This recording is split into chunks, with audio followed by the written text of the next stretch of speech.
सी ते वो मुसलमान सी जिसका जिहड़ा पिंड है, जिसका परिवार जिहड़ा कश्मीर विच रहिंदे सन। ये कश्मीर वो है हिंदुस्तान ते पाकिस्तान की वंड तो पहला। इत्थे एक पिंड सी मीरपुर, शायद किसी ने सुनिया हो। ये मीरपुर पिंड हुण नहीं है, जदों डैम बनिया वो खत्म हो गया। इस मीरपुर पिंड का रहन वाला ये सैयद मुश्ताक हुसैन जी का पहला नाम, अमृत छकण तो पहला। ते अमृत कितना का जरूरी है, एक मुसलमान नूं गुरु नानक नूं सुन के पता लग्या अमृत कितना का जरूरी है, जिसनों असी गुरमुख देवता विच उच्ची उच्ची कहने भाई अमृत पान जरूर करो। एक मुसलमान को पुछो, ये सैयद मुश्ताक हुसैन लिखदा ते कहंदे ने गुरमुखो, इसने जदों अपने पिता दे नाल मिस्र विच गया, मिस्र विच इहदा जिहड़ा पिता चाहता सी भी मेरा जिहड़ा पुत्र है ना सैयद हुसैन मुश्ताक, ये इस्लाम धर्म का बड़ा विद्वान बने, भी बहुत बड़ा प्रचारक बने इस्लाम धर्म का, मुसलमान धर्म का।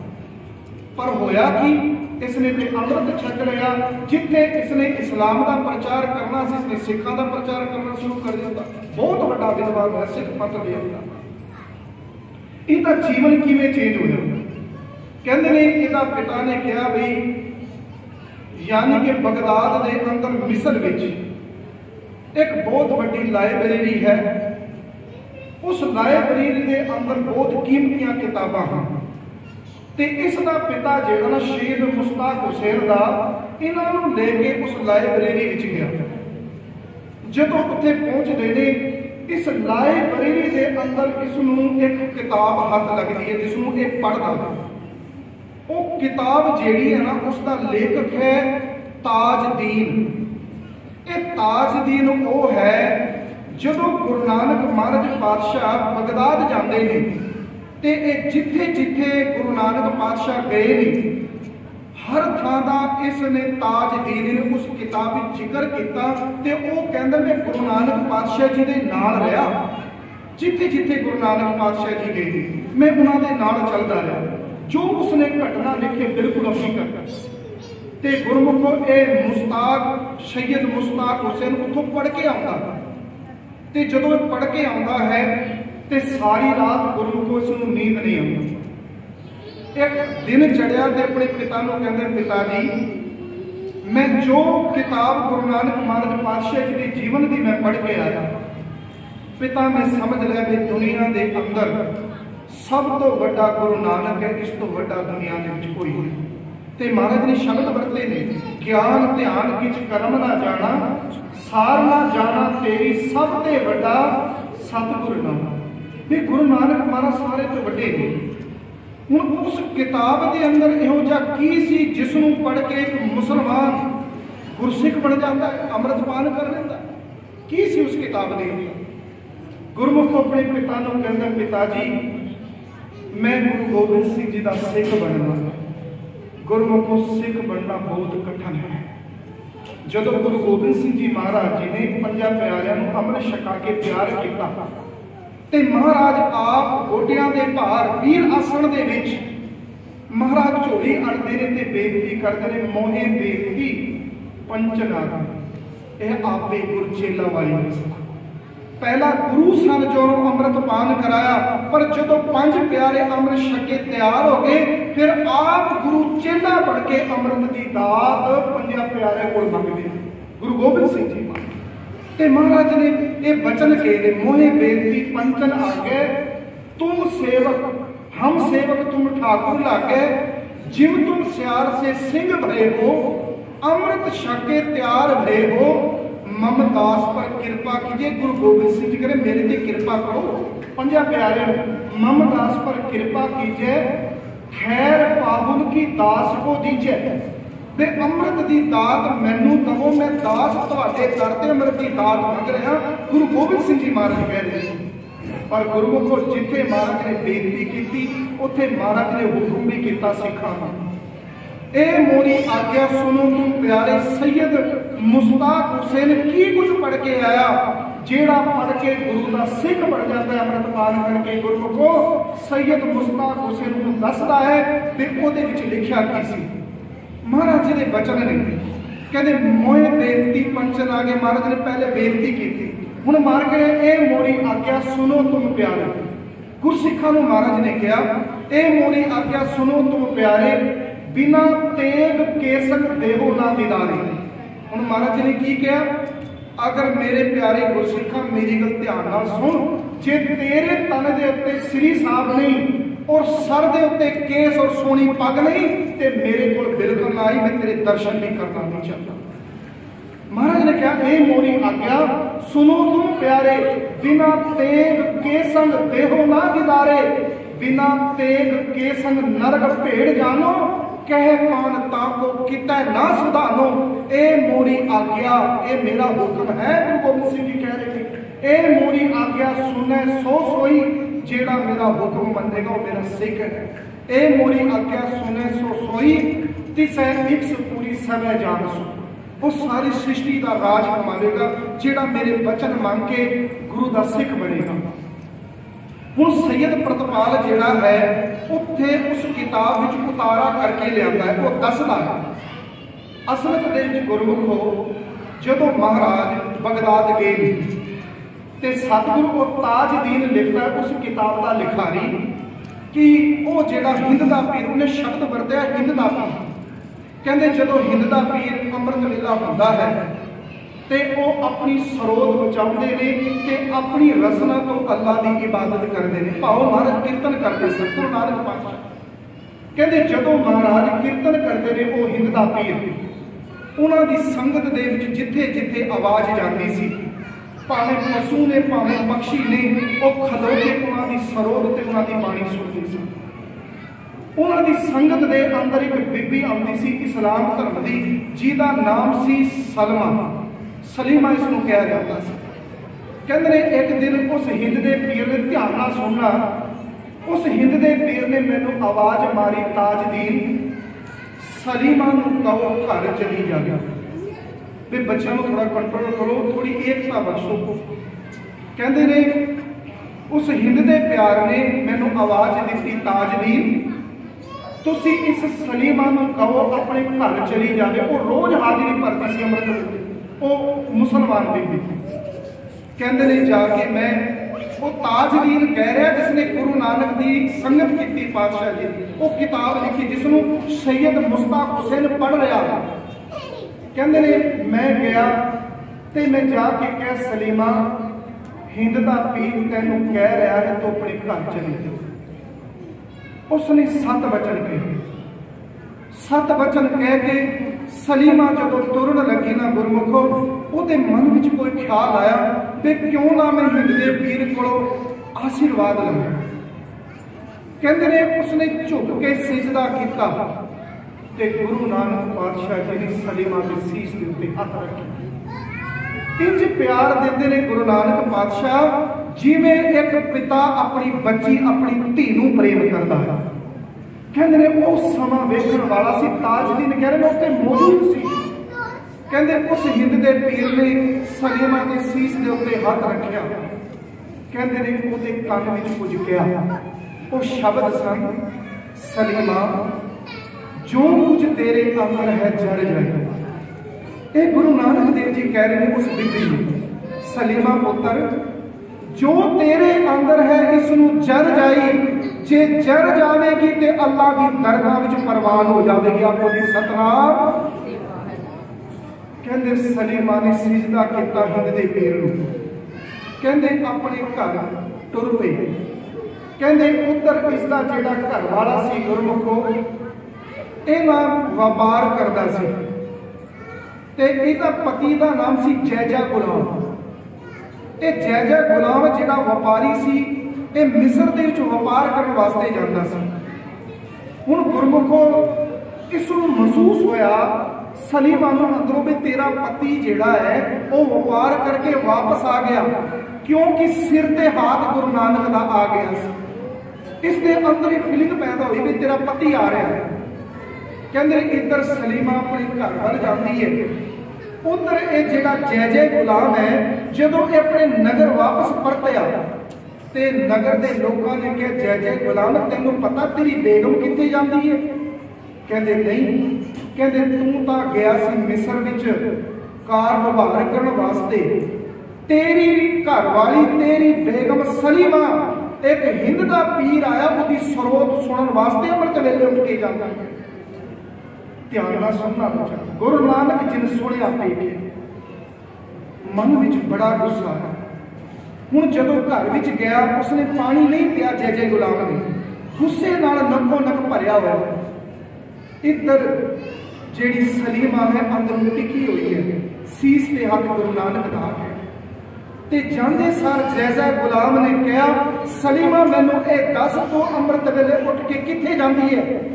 ते उसने अगे भला की जवाब दिता, ये गल छड्डो, पहला ये दसो जिहड़ा मिस्र विच तुहाडे कोल कतल हो गया सी उहदा की बनया। ये सुनदे सार हैरान भी इनू किवें पता लग गया भी मिस्र विच मेरे कोल कतल हो गया सी, इसनू मैं दसिया कोई नहीं। गुरमुखो वेखो हुण इत्थे पत्नी नहीं, इत्थे औरा बन चुके मेरे मां दो जी सत संगत मिले सो करेगा। संगत कीती गुरु नानक दी, कहने लगे तुसी गुस्सा ना करो, पहले मैनू दसो जेड़ा मिस्र विच तुहाडे कोल कतल हो गया सो दा की बनया।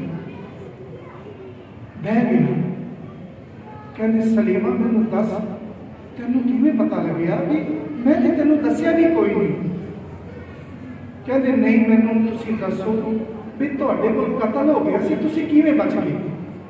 हुण सारी घटना दसदा है जिसनू सैयद मुश्ताक हुसैन पढ़ रहा है किवें हुण सिख बनेगा। कहते ने असल दे विच जदों मैं गया सी ना व्यापार करने वास्ते, आखो जी धन गुरु नानक वाहिगुरु। कहते सलीमा मैं घर तो निकलिया सी व्यापार करने वास्ते, कहते मैं मिस्र विच पहुंचा, मैं ऊंट के उत्ते बैठा होया सी, कहते सामने अंगूरां दी बेल सी, मेरा जेड़ा ऊंट है अंगूरां दी बेल नूं खा गया ते उस अंगूर की रखिया करन वाला उहदा मालक उसने गुस्से विच पत्थर चुकिया ते मेरे ऊंट के सिर विच मारिया, टिकाने ते वजिया ते मेरा ऊंट तड़प तड़प के मर गया। सलीमा कहते मेरा ऊंट मेरे सामने मरिया, कहते मैं भी गुस्से विच आया, मैं वही पत्थर चुक के उस बुजुर्ग के सिर विच मारिया, कहते उहदे भी टिकाने विच जाके वजिया, वो भी तड़प तड़प के मर गया। हुण उसकी भी मौत हो गई। हुण मैं पराए देश विच सां, उदों पता लग्या कि बई किसी ने इसनूं मार दिता ते मैनूं फड़ के सरां दी अदालत विच पेश किया। उत्थे नारा लाया जा रहा सी खून का बदला खून, भी साडा बंदा मरिया इहनूं सूली ते टंग दो। ते दूजी ऑप्शन सी कि अगर सूली ते टंगण वास्ते तैयार नहीं ते जिन्नी क मोहरा घर वाले मंगणगे जिन्हां दा बंदा मरिया, अगर ये देण वास्ते तैयार है तो फिर इसनूं सूली ते नहीं टंगिया जाता। दो ऑप्शन सामने। सलीमा कहते मैं क्या भी ठीक है मैंने सूली ते ना टंगो, जिन्नी क सोने की मोहरा परिवार मंगता है अपनी सहमति नाल उन्नी क मोहरा मैं देण वास्ते तैयार हाँ। कहते उन्होंने मोहरा मुकम्मल की, इन्नी क सोने की मोहरा चाहिए। हुण मैं प्रदेश विच ते मैं क्या काजी नूं भी काजी साहब मेरी सोने की मोहरा मेरे घर विच ने ते मैं प्रदेश विच मैनूं मोहरा लेण वास्ते घर जाना पवेगा। ते कहंदे वो कह लगे ठीक है घर तू चला जा पर अपना कोई जामन दे के जा। जामन का अर्थ भला की गवाह, अपनी थां कोई गवाह दे के जा। कहंदे सलीमा पराया देश पराए लोग, मैं सारियां वल वेख्या मेरा जामन बनने वास्ते कोई तैयार नहीं।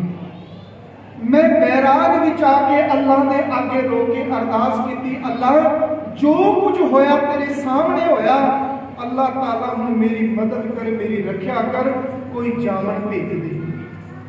कहते ने सलीमा उसी वक्त एक अध खड़ उम्र का बंदा उहदे सीस ते दस्तार मोढे ते चादरा, उसने मेरे कंधे ते हाथ मारिया, जय जय गुलाम मैं तेरी जामनी पर मैं तेरा जामन हाँ, तू जा सोने की मोहरा लिया ते तेरी थां मैं उदों तक इत्थे रवांगा। कहंदे तू संगत विच गई हुई सी, मैं घर आया तैनू बिगड़ दसे सोने दियां मोहरां घर तो चुक के ले गया। तारीख नजदीक आ गई, जदों पहुंचिया ते ओ जामन सामने खलोता होया सी ते उसनूं काजी साहब कह रहे सन कि वेखो ओ जिन्हां दी तुसी जामनी पढ़ी है, लगदा ओ मुड़ के नहीं आउंदा, जे ओ ना आया ते ओदी थां तुहानूं सूली टेकण लगा है। कहंदे मैं कन्नां नाल सुनिया ओ जामन कह रहा है, कहंदे जिसकी जामनी मैं भरदा वां ओ कदे बेईमान हो ही नहीं सकदा, ओ बेईमान नहीं हो सकदा। कहंदे मैं कन्नां नाल सुनिया।